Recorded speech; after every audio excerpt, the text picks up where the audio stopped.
by the president in form of that formal appointment, and today they've taken oath of office, and they've actually taken some pictures with Wafula Chebukati and the rest of the team, basically announcing to the world that now the commission is quorate. Yeah. That is what we were told the other day, Yvonne. At the Court of Appeal. A significant development all the same. True. It's a pity that it took so long after, the 4 commissioners resigned. And truly, even when we say, finally they are quorate, but, they've got a big challenge ahead of them in terms of, the new commissioners have to settle in pretty quickly. They have to get trained. They have to start dealing with issues, including the one regarding retendering today of, the electronic equipment that the IEBC will need for an election that's coming up in now less than a year, about 11 months. And so remember, it's not just about, the commission being quorate in terms of the composition at that higher level, but then there's a lot of things that need to be done. There are senior directors within the Secretariat who are still in an acting capacity. So is the CEO still in an acting capacity, I believe, set to retire, pretty quickly. So a lot of that needs to happen in terms of them gelling, them quickly getting into the thick of things, understanding that, and getting into processes that are already ongoing and have already began. For me, it's just a pity that it came to this. It needn't have come to this. The minute they were, the vacancies took place, they should have been declared very quickly on. And then now we find ourselves in pretty much the same situation we have in previous elections, including 2017, where a lot of these processes that should have started well before a year to the election are now starting less than a year to that. There's a retendering process going on. So there's going to be quite a bit of adjustment that will be needed, and very quick for that. Maybe we can listen to the members of National Assembly, including, Dualu said, let it not be, the 4 versus the 3. New versus old. New versus old. Let them come together and get to work really quickly. Let's listen to the members of National Assembly as they were making their approvals on the floor of the House following the committee report. The peace and stability post August last year depends on the actions of IEBC. We do not want to see a commission that deals with matters and in an opaque manner, in a secretive manner, that would leave a lot of speculations. All the nominees have exhibited impressive knowledge, understanding and passion for the mandate of the IEBC. Let these 7 people move as one team and give this country free, fair, credible and peaceful election. All of them assured us that indeed they may understand in some situations why people may want to resign, but as patriots, they would never leave the country and the people of Kenya in the kind of lurch that we saw in 2017. And so now they have to come in, look at tendering, look at procurement, look at hiring, of election officials that will be required, look at the mass voter registration exercise, the audit of the same. There's quite a bit to go. My only worry is always time, especially with issues like tendering. You know how the tendering process goes. It's usually, in this country, an acrimonious process. There's, an opportunity for people who are unhappy with the tendering process, as we've already seen that has began. The vendor wars and the tender wars we have seen between the Commission, the Secretariat, and so it's just, a worry that, at this point in time, they have to get everything right from the beginning, and they have to build on the trust that is lacking following the 2017 Supreme Court petition. And Francis, there is still the little question mark about one of them, Juliana Cherera. There was that whole thing. It's Irene Masit, actually. Irene Masit, sorry. My apologies. Irene Masit, with the whole thing of having taken part, even if unsuccessfully, in the Jubilee nominations. Yeah, in Elgeyo Marakwet, and a little technicality, because the law talks about taking part in an election, an elective position, or having held one, But is the nomination part of that? Yes, whether the nomination, which was not successful, whether it was part of the taking part in that election or not. At least for now, there was an attempt to stop her swearing in, which did not happen. But still just underscoring the fact that there is so much to sort out before we can say, hooray, we now actually good to go. Yvonne listed quite a number of things there, but sometimes people wonder about just these people getting the hang of it and getting things going, considering that they are more than the people who have been there. The people who are coming are 4, the ones who have been there are 3. So the new people are more than the old people, and they have to get things going, and there are votes that will have to be taken now that, you know, there are policy decisions that they have to make and all of that. And we never seem to learn. Joe, the easiest way to see interests, first of all, was even how the vetting was conducted, the list that was submitted to the president. We had the benefit of seeing the list of 8. There were questions that were raised about the ranking, who came first, who came last, who among them was picked. And this is not a new discussion. You remember even the last team of commissioners, there was talk about some of the nominees or some of the people who were in that list who were way above the other commissioners who were named. But that's a story for another day. See, yesterday when Parliament approved these nominees, the gazetting was done late in the evening. Reminds you of what happened during the impeachment processes of the former governors. Immediately the gazettement is done so that you avert a scenario where somebody will go to court. And yesterday in our news we had a petition that had been filed, and actually the deputy registrar at the High Court had granted or had given dates for a mention of that matter this morning at 9:30. But by the time that 9:30 came, there was a gazette notice out and the appointment had already been done. So what was being looked for, what was being sought to stop had already happened. So the petition had been overtaken by events. And the swearing in followed rather quickly. And so the commissioners are now in office. So if you were to remove them, then if you were to remove, let's say, Irene Masit, that's another process. It's a different process altogether. Yeah. Now you have to start thinking about the process of removing a member of a constitutional commission or an independent body, which is very difficult as compared to going to court to stop the appointment and swearing in of that one particular nominee.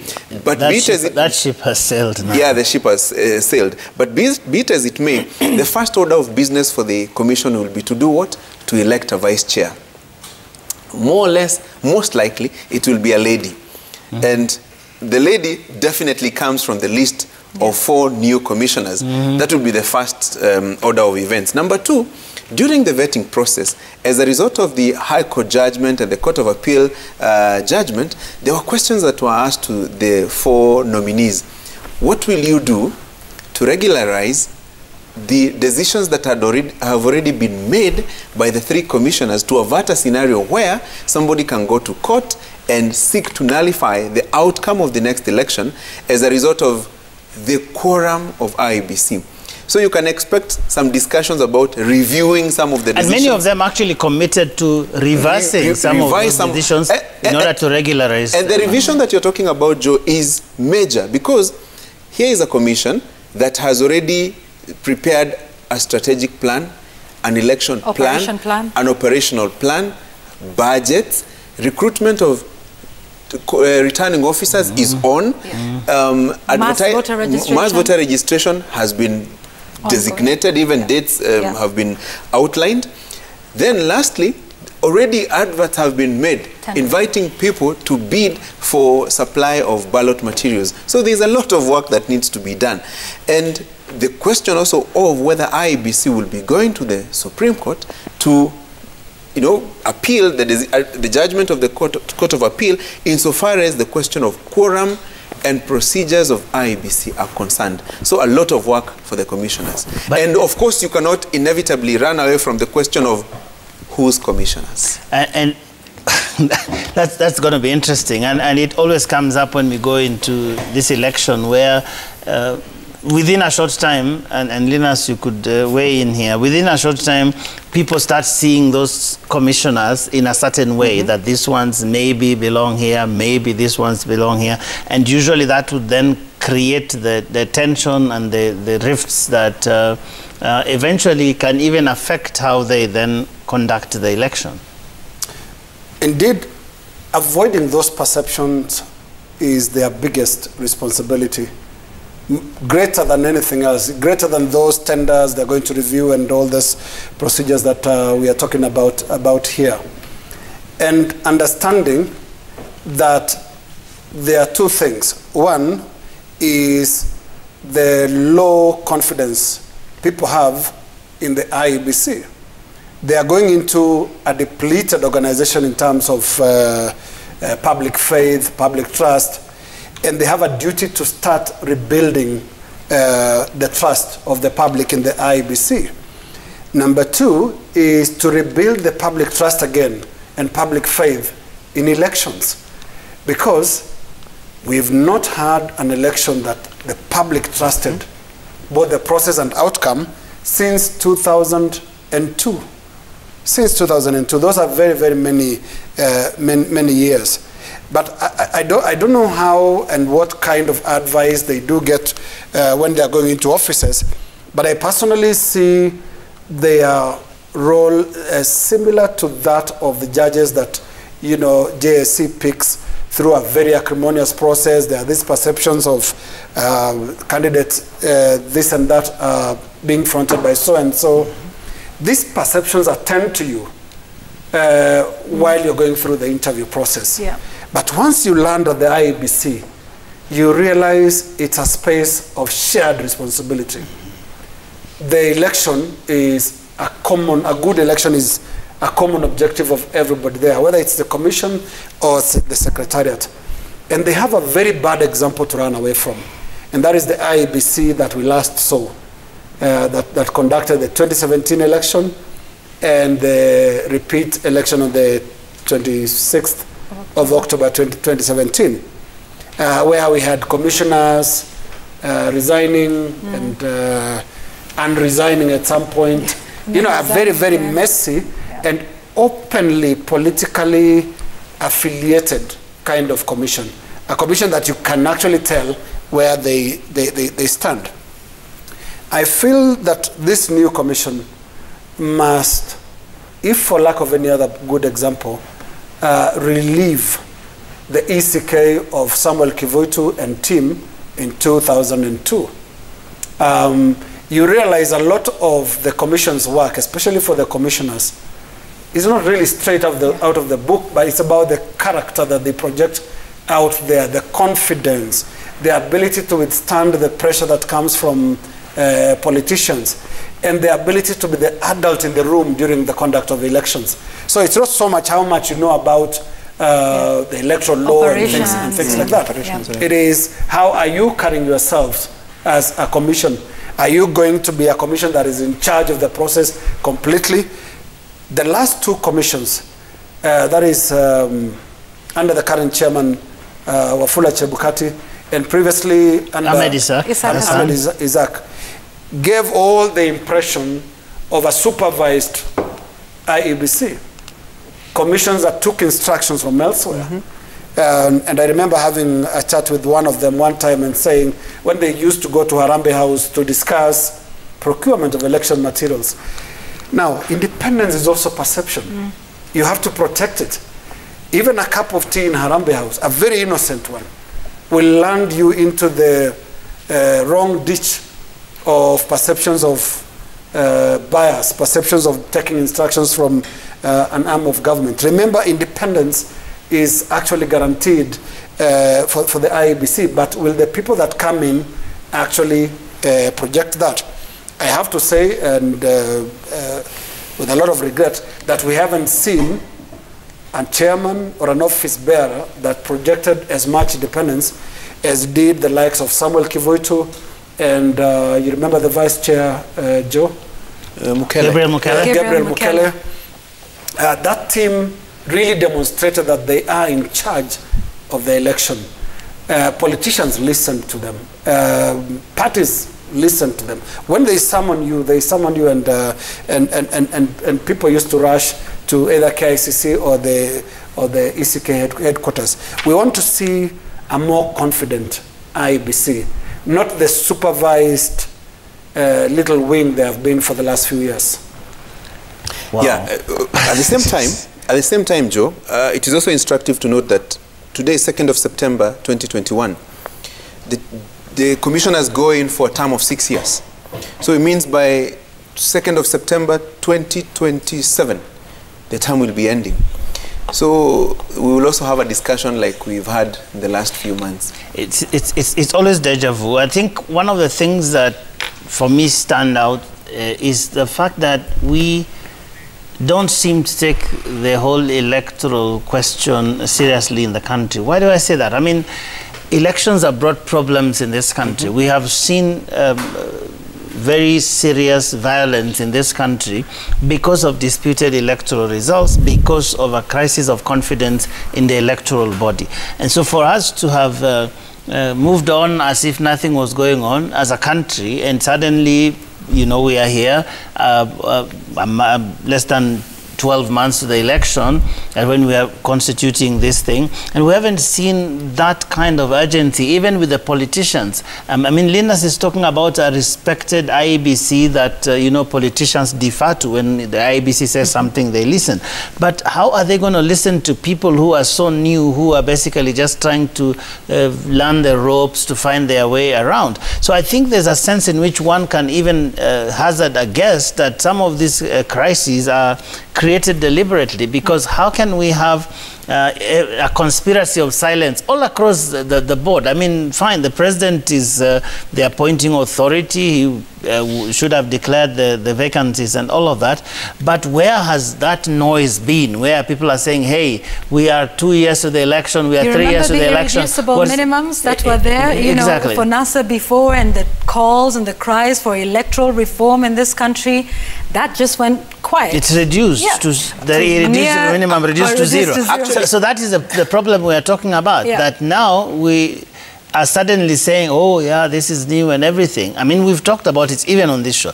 This is a crisis that we have created, and I think that if something goes wrong with the election, God forbid, it will not just be, oh, that, you know, the commissioners did ABCD, but we will need to also look back and say, what did we do in 2018? What did we do in 2019? What about 2020? Because now here we are, 2021, 11 months of the election, and we're saying, oh, finally we have 4 new commissioners. And it's not a good thing. It's not a neat thing. I would say it's very untidy. Untidy because, look, the commission chaired by Wafula Chebukati came into office in January to conduct an election that was carried out in August.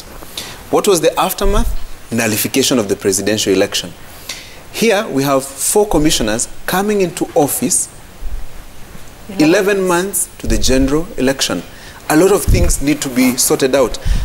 Kriegler came here and told us that if we were to be serious people, we should have a commission properly in office. Quorate and operational, you know, 2 years to the general election. Here we are, even as we deal with the situation that we are in, we are fomenting and creating a crisis for the next election in 2027. Because if, for example, there will be a runoff in 2027, we will have a commission that has only 3 commissioners. Unless the Supreme Court deals with this quorum question, then we will have a crisis then. So does it mean this crisis is manufactured? Probably. An argument may be made, oh, there was no law to fill the positions, but haven't we seen laws passed at supersonic speed in Parliament? If there is need, the Security Laws Amendment Bill. There is political will. If there is political will. And one would have thought, because the Chiloba must go discussion was very high, the Machozi Monday was very rampant, I would have thought that electoral reforms would have been at the heart of any discussions after 2017. See where we are? Okay, I think, as Jamila likes to say, take it home. And we miss her tonight, by the way. She likes to say, let's take this home. And today we start with, let's punch away, Francis.